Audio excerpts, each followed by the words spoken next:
नमस्कार और स्वागत है आपका। आज हम पर्सनल फाइनेंस की दुनिया में उतर रहे हैं। एक बहुत ही जानी मानी किताब रॉबर्ट कियोसाकी की रिच डैड पुअर डैड पर लिखी गई एक समीक्षा का विश्लेषण करने के लिए। हाँ, रिच डैड पुअर डैड 1997 में आई थी और मतलब काफी इसने बदला लोगों का सोचने का तरीका। बिल्कुल। तो हम सीधे किताब को नहीं पढ़ रहे हैं बल्कि एक समीक्षा को देख रहे हैं जो इसके खास विचारों, इसकी अच्छी बातों और शायद कुछ कमियों पर भी रोशनी डालती है। तो आज का हमारा इरादा है इस समीक्षा के जरिए समझना कि रिच डैड पुअर डैड की सबक क्या है, क्यों ये किताब आज भी इतनी रेलेवेंट है और ये समीक्षा इसके असर को कैसे देखती है। हाँ, ये उन सबके लिए फायदेमंद होगा जो अपनी फाइनेंशियल समझ को थोड़ा और बेहतर करना चाहते हैं। और ये कहानी है दो पिताओं की, बिल्कुल अलग सोच। एक जो पारंपरिक रास्ते पर चला, दूसरा जिसने उसे चैलेंज किया। तो चलिए इस समीक्षा की परतें खोलते हैं, देखते हैं क्या कहती है ये कियोसाकी के फलसफे के बारे में।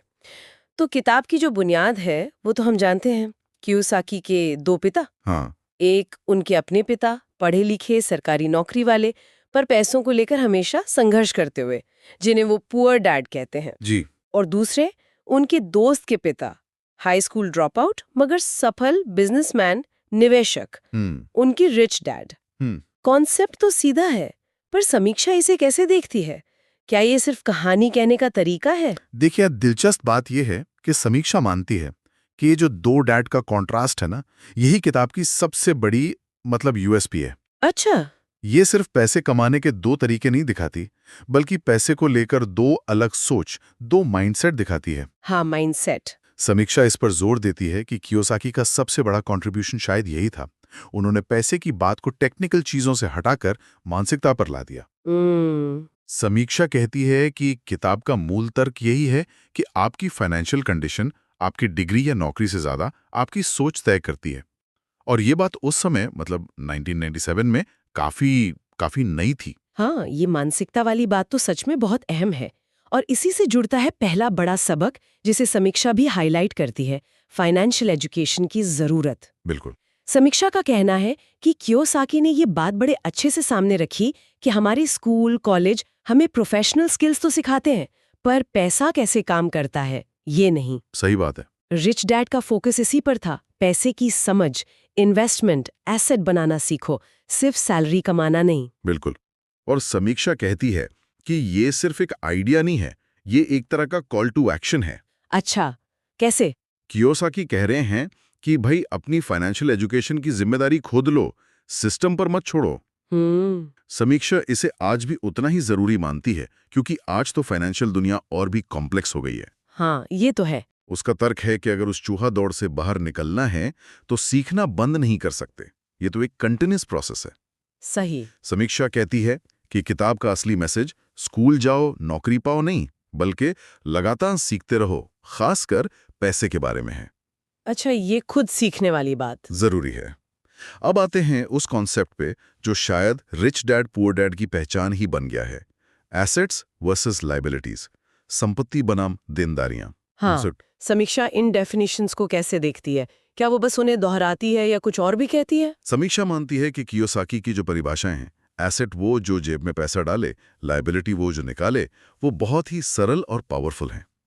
और इसी सिंप्लिसिटी ने आम पढ़ने वाले के लिए फाइनेंस की दुनिया के दरवाजे खोले। सही बात है। लेकिन समीक्षा यहाँ एक छोटा सा नुक्ता भी उठाती है। वो कहती हैं कि ये परिभाषाएं शुरुआत के लिए तो ठीक हैं, पर आज की जो जटिल फाइनेंशियल दुनिया है ना, उसमें शायद थोड़ी अधूरी हैं। अच्छे, जैसे? मतलब क्या कोई चीज सिर्फ इसलिए एसेट है क्योंकि वो पैसा डाल रही है?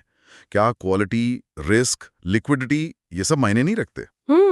अच्छा पॉइंट है। समीक्षा सवाल करती है कि क्या कियोसाकी की ये सरलता कहीं कहीं ओवर सिंप्लिफिकेशन तो नहीं बन जाती, खासकर जब लोग बिना ज्यादा सोचे समझे सिर्फ इस परिभाषा के आधार पर निवेश करने लगे। ये एक महत्वपूर्ण सवाल उठाया समीक्षा ने।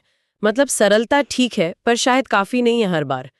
तो समीक्षा के अनुसार अमीर बनने का राज क्या है फिर? सिर्फ एसेट्स खरीदना? हाँ, समीक्षा इस बात से तो सहमत है कि किताब का मुख्य फोकस एसेट जमा करने पर ही है।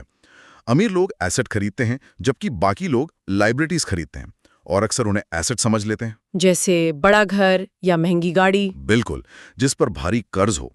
समीक्षा कहती है कि कियोसाकी का ये कहना कि आपका घर आपका सबसे बड़ा एसेट नहीं है, अगर उस पर लोन है और वो जेब से पैसा निकाल रहा है, ये उस समय बहुतों के लिए एकदम चौंकाने वाला था। हाँ, ये तो था। लेकिन समीक्षा ये भी जोड़ती है कि किताब सिर्फ एसेट खरीदने को नहीं कहती, बल्कि किस तरह के एसेट खरीदने हैं इस पर ज्यादा जोर देती है। किस तरह के? वो एसेट्स जो पैसिव इनकम मतलब निष्क्रिय आय पैदा करें। और यहीं पे तीसरा सबक आता है ना, पैसे के लिए काम मत करो, पैसे से काम करवाओ। एग्जैक्टली। समीक्षा इस विचार को कैसे देखती है? क्या ये सिर्फ अमीरों के लिए है? नहीं, समीक्षा इसे किताब के सबसे मोटिवेशनल हिस्सों में से एक मानती है। ये पुअर डैड जो नौकरी की सुरक्षा के लिए मेहनत करते हैं और रिच डैड जो सिस्टम बनाते हैं, निवेश करते हैं ताकि पैसा उनके लिए काम करे। सही। समीक्षा का कहना है कि ये सिर्फ अमीरों के लिए नहीं है, ये हर उस इंसान के लिए एक गोल है जो फाइनेंशियल फ्रीडम चाहता है। मतलब आर्थिक स्वतंत्रता। हाँ, किताब का तर्क है कि जब तक आप सिर्फ अपनी मेहनत बेचकर पैसा कमा रहे हैं, आप एक तरह से बंधे हुए हैं। असली आज़ादी तब है जब आपके एसेट से आने वाली पैसिव इनकम आपके खर्चों से ज्यादा हो जाए। ये पैसिव इनकम वाली बात सुनने में तो बहुत अच्छी लगती है, पर क्या ये वाकई उतना आसान है जैसा किताब में लगता है? समीक्षा इस पर क्या कहती है? हाँ, यहीं पर समीक्षा थोड़ी क्रिटिकल हो जाती है। वो मानती है कि किताब चूहा दौड़ यानी रैट रेस का कॉन्सेप्ट बहुत अच्छे से समझाती है। हाँ, वो कमाने खर्चने वाला चक्कर। बिल्कुल, कमाना, खर्च करना, कर्ज लेना, फिर और कमाना, ये दुष्चक्र, और पैसिव इनकम को उससे निकलने का रास्ता बताती है। ये सब ठीक है, लेकिन समीक्षा इशारा करती है कि किताब पैसिव इनकम बनाने के तरीकों पर ज्यादा प्रैक्टिकल जानकारी नहीं देती। अच्छा, मतलब क्या करना है बताती है, कैसे करना है ये नहीं। हाँ, कुछ वैसा ही। मतलब मोटिवेशन तो भरपूर है, पर असल में स्टेप्स क्या लेने हैं उस पर गाइडेंस कम है। समीक्षा के अनुसार यहीं पर कई लोग अटक जाते हैं। उन्हें पता है जाना कहाँ है, पर रास्ता थोड़ा धुंधला लगता है। अच्छा, तो मोटिवेशन खूब पर प्रैक्टिकल गाइडेंस कम। ये बात शायद चौथे सबक पे भी लागू होती होगी, रिस्क लेना, करके सीखना और उद्यमिता यानी एंटरप्रेन्योरशिप। हाँ, बिल्कुल। समीक्षा इस पहलू को कैसे देखती हैं? समीक्षा मानती है कि रिच डैड का ये कहना कि भाई हारने से डरो मत, असफलता तो सीखने का हिस्सा है, या फिर मैं इसे खरीद नहीं सकता के बजाय मैं इसे कैसे खरीद सकता हूं पूछो, ये मानसिकता बदलने वाले बहुत पावरफुल विचार हैं। हाँ, ये तो है। ये लोगों को नौकरी की सिक्योरिटी वाले कंफर्ट जोन से बाहर निकलकर सोचने, शायद बिजनेस शुरू करने या निवेश करने के लिए इंस्पायर करता है। डर पर काबू पाने की बात। हाँ, प्रोएक्टिव बनने की बात। सुनने में तो ये सब बहुत पॉजिटिव लग रहा है। पॉजिटिव तो है, लेकिन समीक्षा यहाँ एक बड़ी मतलब वार्निंग भी देती है। ओह, क्या? देखिए, किताब जोखिम लेने को ग्लोरीफाई करती है, जो एक हद तक जरूरी भी है, शायद आगे बढ़ने के लिए।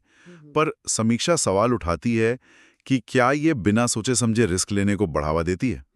किताब में कैलकुलेटेड रिस्क और बस जुआ खेलना, गैम्बलिंग, के बीच की लाइन बहुत साफ नहीं खींची गई है। अच्छा, ये तो सोचने वाली बात है। समीक्षा कहती है कि कियोसाकी खुद रियल एस्टेट और बिजनेस में सफल हुए, जहां उन्होंने जरूर कैलकुलेटेड रिस्क लिए होंगे, पर किताब में उसका डिटेल नहीं है। तो नतीजा ये हो सकता है कि पढ़ने वाला मोटिवेट होकर बड़े रिस्क ले बिना पूरी तैयारी और समझ के। समीक्षा इसे किताब की एक संभावित कमी मानती है।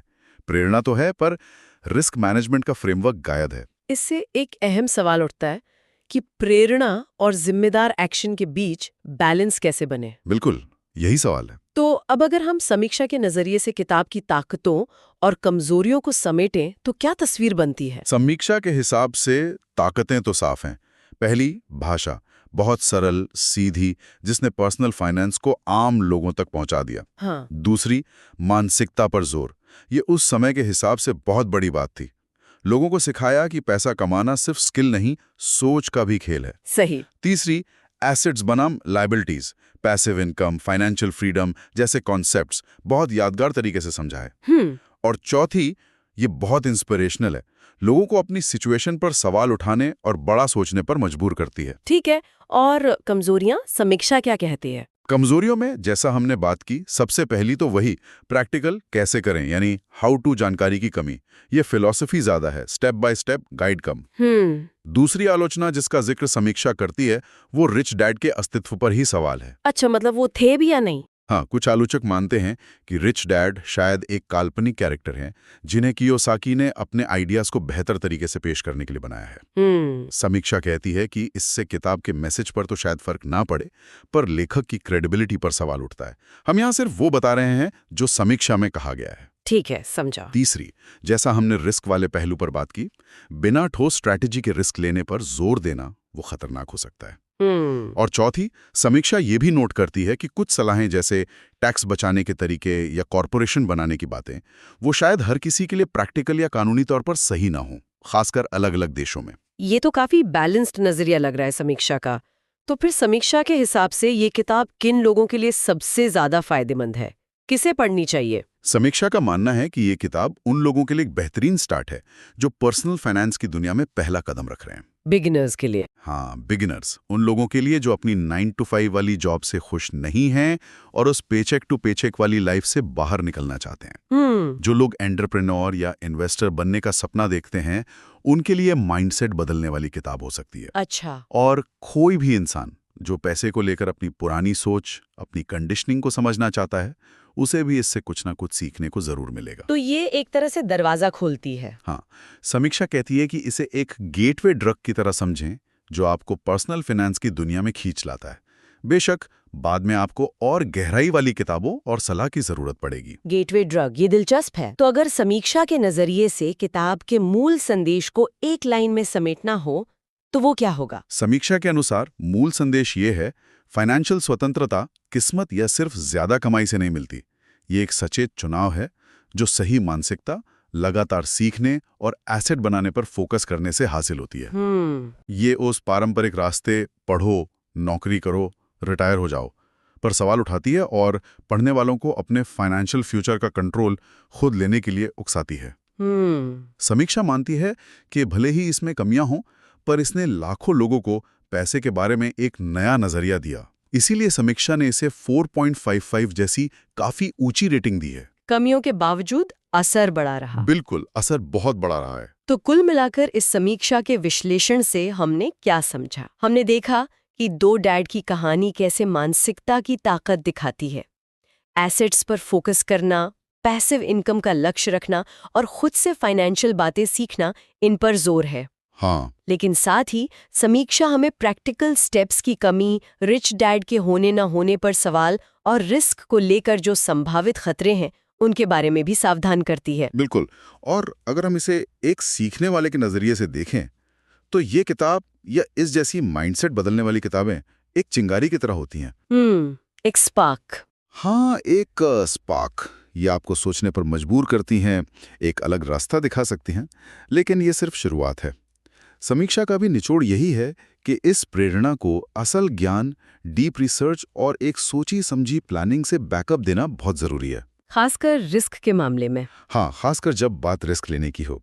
सिर्फ मोटिवेशन काफी नहीं है, ठोस स्ट्रैटेजी और समझदारी भी उतनी ही जरूरी है।